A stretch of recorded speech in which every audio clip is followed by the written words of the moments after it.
For me, it definitely is watching cat videos. I bet you didn't expect that. Like, don't get my arm. My arm will not speak.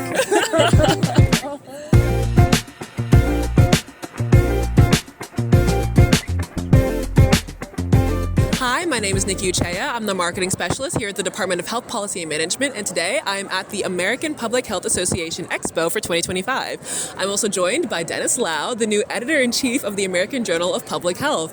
Thanks for joining me today, Denys. Hi, thank you so much for asking me. I'm very honored to be here. Is this your first day at the APHA Expo? Oh gosh, no. This is probably my fifth day.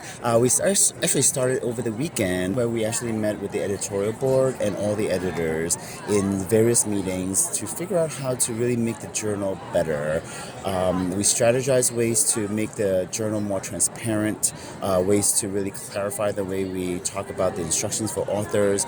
We also, more importantly, really talked about how do we make the journal more interesting for a variety of audiences. I know this morning between 8:30 to 10 you just wrapped up your panel discussion kind of talking about your vision for the journal, and I was wondering if you could share a little bit about that vision today. Absolutely. The vision of the journal was published actually in the September issue of 2025 this year, where I talked about my commitment to make sure that the journal remains one of the most trusted source of public health information for the field. Before becoming editor-in-chief, you were the associate editor of the journal. How did you get involved?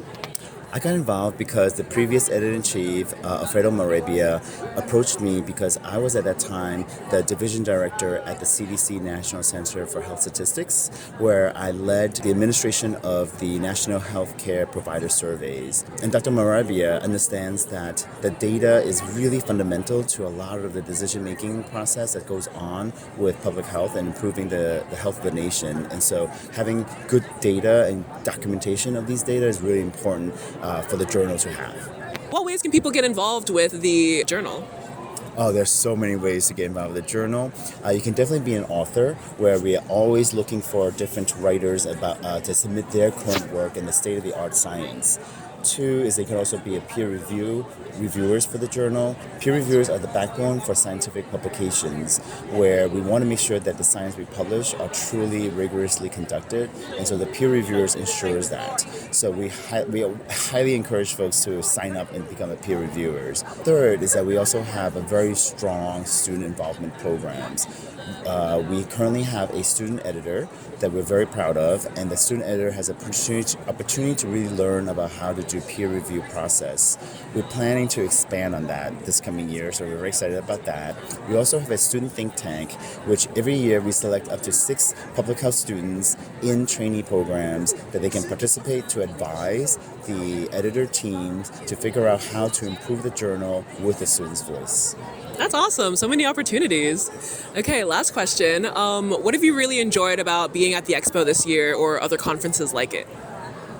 I think this year in particular, because of the climate that we're in at the moment and because of the urgency, I think a lot of the the attendees that I spoke to, they were in particular excited about the fact that we are not working in silos, that we have other like-minded peers out there who are doing the same kind of work, where we are trading what is the best practice out there and to inform each other, so both intellectually and providing the emotional support that you're not alone and that we are working together as a team, as a community.